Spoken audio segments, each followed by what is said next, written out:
Hi, my name is Alicia Harabin, and I'm a teacher on Outschool. And I want to tell you why I think that Outschool might be a great choice for you too. It might not, but hopefully by the end of this video, you'll have a pretty good idea.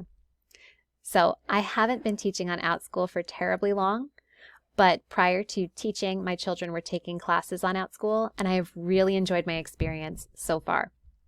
If you haven't checked out the Outschool website, that's a great place to get some basic information. I'd also really encourage everyone to use this Find Classes opportunity to see what parents see when they come to the website before you try applying to be a teacher.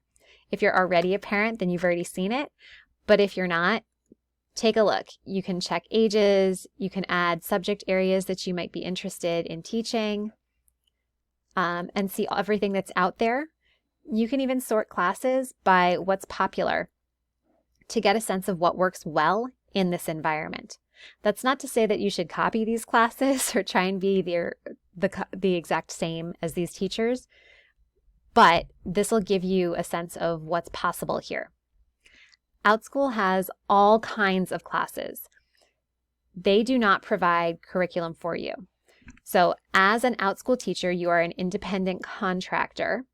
So you get to make your own classes. They are essentially a marketplace where you can find classes listed. They also promote these classes through social media and other means. So they do help connect you to students, they process payments, and they give you a platform to work in. The platform works through Zoom, although you access it through this website for security reasons. You can teach anything on Outschool as long as you're teaching learners age 3 to 18 and as long as you're avoiding sensitive topics unless you have special certification or experience in those areas. There is everything on here from English and math to cooking to social clubs. So you could really teach anything. Classes can run for one day or classes can run for a whole semester. There are endless options here. When I teach on Outschool, I have to think a little bit differently than I would teaching ESL online or brick and mortar, both of which I have done. So my classes are designed to be fun and engaging, and they're things that I really have fun teaching. They're not just things that I think that people need to learn, although there are things that people need to learn embedded in them. I really enjoy teaching on Outschool because of that. And if you don't really love teaching what you're teaching, you're going to have trouble being successful on Outschool. Outschool was designed for homeschool families. They're looking for something a little bit different than the average public school experience. So your class should be something a little different than the average public school experience, whether that's because the content is different or your method of instruction is different, or if it's just more individualized. All of those things would be a good reason to teach on Outschool. It's really difficult thinking as a public brick and mortar or even a private brick and mortar teacher in terms of planning lessons for Outschool. You kind of have to think of your lesson description as more of an advertising piece, more like back to school night when you're explaining what you're doing to a parent who's not a teaching professional. So if you're interested in doing this and you start your application and you start to post classes, make sure you're thinking about a parent reading this and a parent choosing you, because every single class they sign up for, they're choosing you amongst many other teachers and options in their lives. If you're coming from an online ESL environment, this is really different because the curriculum is not provided for you. You're going to have to create your own curriculum. And you could create curriculum around anything that you like. It could be a hobby that you have. It could be a teaching skill. It could be something somewhere in between. There are things like Dungeons and Dragons clubs, Lego clubs. There are things like algebra and like essay writing. And there are tons of things in between, like nature studies outside that involve some really deep thinking and careful thought, but also fun activities for kids playing in mud and building stuff. So these classes could be anything. If you don't know what it is that you want to teach, the first thing you need to do is take a pause and think about what you would enjoy teaching. What do you love and what do you love to see kids learn to do? And for some people, that is things like constructing sentences, and that's great. And if you're passionate about that, you can sell that on Outschool. The next thing you need to think about is how you're packaging your time. Outschool has options for semester-long classes if that's what you want to teach, or it could be a one-time class, and there's anything in between.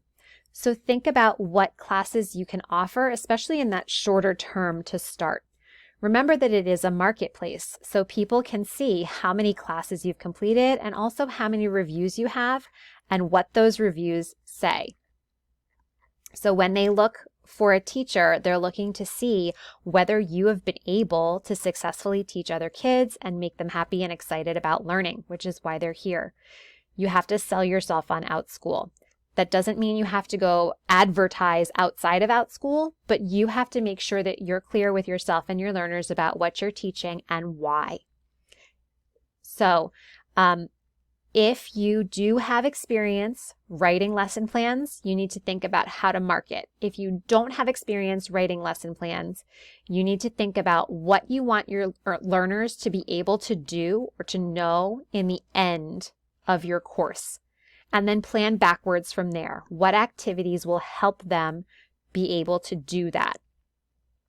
If you are experienced in online education through an ESL company, this might feel very similar. Other than having to create your own materials, you're still in a Zoom platform where you can talk to students, mute them, unmute them, pull them up, talk one-on-one. If you are primarily a brick and mortar teacher and you're doing well with remote learning, then this might be a great transition for you. If you find it really frustrating, this is not going to make it any easier or different. So you need to find what you do enjoy about that remote learning experience to make this successful for you. If you're coming from outside the education world, that is totally cool on Outschool. Remember, primarily, Outschool is for people who have left the formal education world. So they value things like deep interests and hobbies and life experiences. You need to figure out how to sell your experience to a family who's looking to learn. These tend to be families who are very committed to learning, and they really want their child to have a great experience with you, whether you've got credentials and formal experience or not.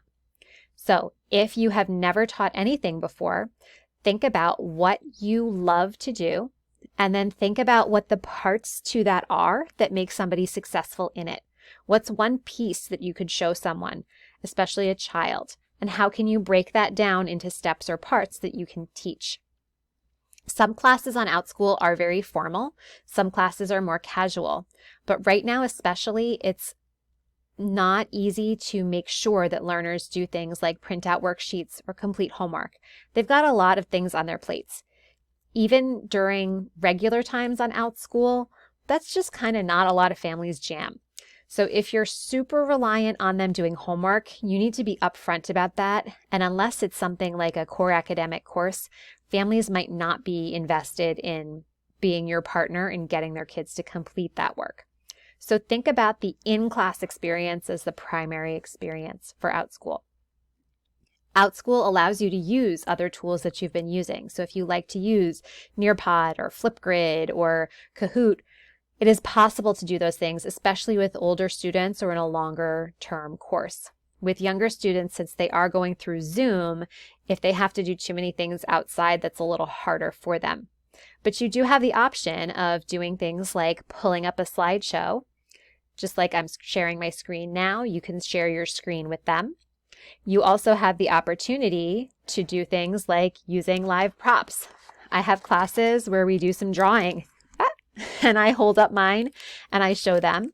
I pull out my ESL props sometimes and use them in class too. I pull up books and examples. The one thing you do want to consider is copyright whenever you're using material.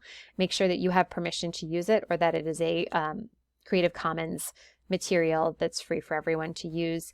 Just because you can access it for free doesn't mean that you can use it to profit off it for free, and you would profit by working on Outschool. You're an independent contractor on Outschool. Outschool does keep a percentage, 30% of the cost of your class, but you get to set the prices for your class and also the minimum enrollment for your class. Classes are meant to be kept small because again, these families are looking for more interaction between student and teacher and also between student and student in these classes. So it's not going to be a room full of 25 kids that you lecture to. It's going to be an interactive experience where there's discussion and lots of activity happening in the classroom. So be prepared for that. The recommended price for classes is around $12 an hour. You are not required to stick to that. However, it should be somewhere in that ballpark, even if it is something more niche or that requires more prep work or things like that. You're certainly welcome to raise that price somewhat, but if it's astronomically different, then it might be rejected. So think about the families who are looking through the options as well. If your class is unbelievably more expensive, then it might be unbelievable for you to get too many enrollments that way. Outschool teachers teach lots of different things. Some of them teach many things on their own account. Some of them are very niche people who teach one thing and one thing only. And you can do any of those, and many of those work well for many people. There are students not just in the USA, but all over the world. Because of the time when I teach, I end up getting a lot of students from Australia. I had a student from somewhere in the UK based on his accent, and I've had students from the East Coast to the West Coast of the United States and Canada and all over. So it's a really cool experience, but you have to think with that open mind of there are kids from everywhere and they want to learn all kinds of things. And so Outschool needs all kinds of teachers to do that. It's been really fun to teach on Outschool. If you could see from my profile, I keep making more classes because it's so much fun. And because I can teach whatever I want and I can make it very specific to my interests. So hopefully this video has helped explain Outschool to you a little bit more. And hopefully if you have more questions, you can continue watching my videos or reach out to me. Good luck with your application.